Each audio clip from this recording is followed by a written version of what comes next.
आज मैं आपको जो सुनाने जा रहा हूं, मुझे नहीं पता इस प्रसंग को किसने लिखा है, लेकिन ऐसा प्रसंग मैंने पहली बार पढ़ा।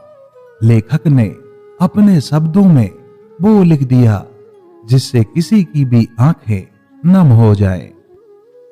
प्रसंग का विषय है जीवन संगिनी की विदाई। अगर पत्नी है तो दुनिया में सब कुछ है। राजा की तरह जीने और आज दुनिया में अपना सिर ऊंचा रखने के लिए अपनी पत्नी का धन्यवाद कीजिए। आपकी सुविधा असुविधा आपके बिना कारण के क्रोध को संभालती है, तुम्हारे सुख से सुखी है और तुम्हारे दुख से दुखी है। आप रविवार को देर से बिस्तर पर रहते हैं, लेकिन इसका कोई रविवार या त्योहार नहीं होता है। चाय लाओ, पानी लाओ, खाना लाओ, ये ऐसा है, वो वैसा है, कब अकल आएगी तुम्हें, ऐसे ताने मारते हैं। उसके पास बुद्धि है और केवल उसी के कारण आप जीवित हैं, वरना दुनिया में आपको कोई नहीं पूछेगा। अब जरा इस स्थिति की सिर्फ कल्पना कर देखें। एक दिन पत्नी अचानक रात को गुजर जाती है। घर में रोने की आवाज आ रही है। पत्नी का अंतिम दर्शन चल रहा था। उस वक्त पत्नी की आत्मा जाते जाते जो कह रही है उसका वर्णन है। मैं अभी जा रही हूं, अब फिर कभी नहीं मिलेंगे, तो मैं जा रही हूं। जिस दिन शादी के फेरे लिए थे उस वक्त साथ साथ जिएंगे ऐसा वचन दिया था, पर अचानक अकेले जाना पड़ेगा ये मुझको नहीं पता था। मुझे जाने दो।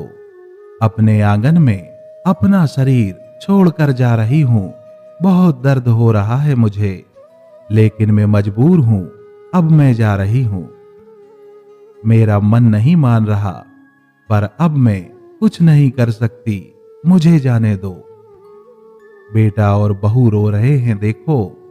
मैं ऐसा नहीं देख सकती और उनको दिलासा भी नहीं दे सकती हूँ।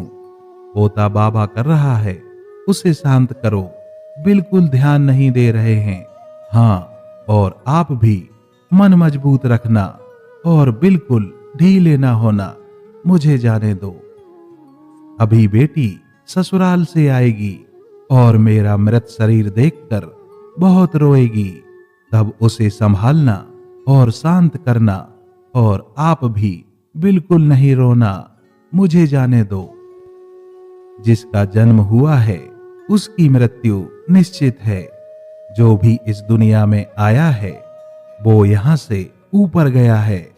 धीरे धीरे मुझे भूल जाना। मुझे बहुत याद नहीं करना और इस जीवन में फिर से काम में डूब जाना।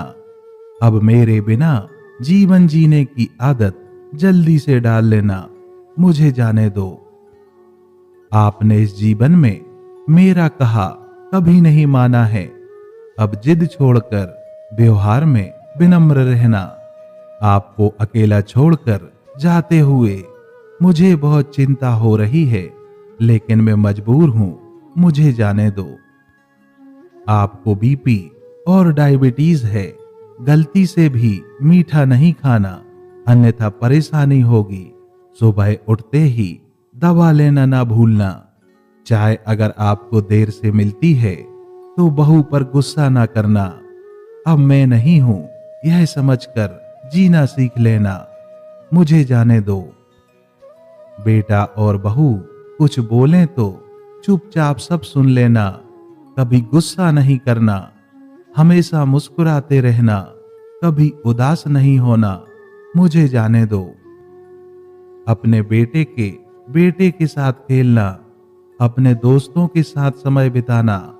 अब थोड़ा धार्मिक जीवन जीना, ताकि जीवन को संयमित किया जा सके। अगर मेरी याद आए तो चुपचाप रो लेना, लेकिन कभी कमजोर नहीं होना। मुझे जाने दो। मेरा रुमाल कहाँ है? मेरी चाबी कहाँ है? अब ऐसे चिल्लाना नहीं। सब कुछ ध्यान से रखने और याद रखने की आदत डालना। सुबह और शाम नियमित रूप से दवा ले लेना। अगर बहू भूल जाए तो सामने से याद कर लेना। जो भी खाने को मिले प्यार से खा लेना और गुस्सा नहीं करना। मेरी अनुपस्थिति खलेगी पर कमजोर नहीं होना, मुझे जाने दो। बुढ़ापे की छड़ी भूलना नहीं और धीरे धीरे से चलना। यदि बीमार हो गए और बिस्तर में लेट गए तो किसी को भी सेवा करना पसंद नहीं आएगा, मुझे जाने दो। शाम को बिस्तर पर जाने से पहले 1 लोटा पानी मांग लेना। प्यास लगे तभी पानी पी लेना। अगर आपको रात को उठना पड़े तो अंधेरे में कुछ लगे नहीं, उसका ध्यान रखना, मुझे जाने दो। शादी के बाद हम बहुत प्यार से रहे, परिवार में फूल जैसे बच्चे दिए। अब उन फूलों की सुगंध मुझे नहीं मिलेगी, मुझे जाने दो। उठो, सुबह हो गई, अब ऐसा कोई नहीं कहेगा। अब अपने आप उठने की आदत डाल लेना, किसी की प्रतीक्षा नहीं करना, मुझे जाने दो। और हाँ, एक बात तुमसे छुपाई है, मुझे माफ कर देना। आपको बिना बताए बाजू के पोस्ट ऑफिस में बचत खाता खुलवाकर 14 लाख रुपए जमा किए हैं। मेरी दादी ने सिखाया था, 1-1 रुपया जमा करके कोने में रख दिया है। इसमें से 5-5 लाख बहू और बेटी को देना और अपने खाते में 4 लाख रखना अपने लिए, मुझे जाने दो। भगवान की भक्ति और पूजा करना भूलना नहीं। अब फिर कभी नहीं मिलेंगे। मुझसे कोई भी गलती हो गई हो तो मुझे माफ कर देना, मुझे जाने दो, मुझे जाने दो, मुझे जाने दो। इस मार्मिक प्रसंग के लेखक को बहुत बहुत धन्यवाद। उनके लिखे इस प्रसंग से किसी की भी आंखों में आंसू आ सकते हैं। यह प्रसंग आपको कैसा लगा कमेंट बॉक्स में जरूर बताइएगा और वीडियो को लाइक और शेयर करना मत भूलिएगा। अगर चैनल को सब्सक्राइब नहीं किया है तो प्लीज चैनल को सब्सक्राइब कीजिएगा। फिर मिलता हूं इसी तरह की किसी अन्य कहानी के साथ। तब तक अपना ख्याल रखिएगा। नमस्कार।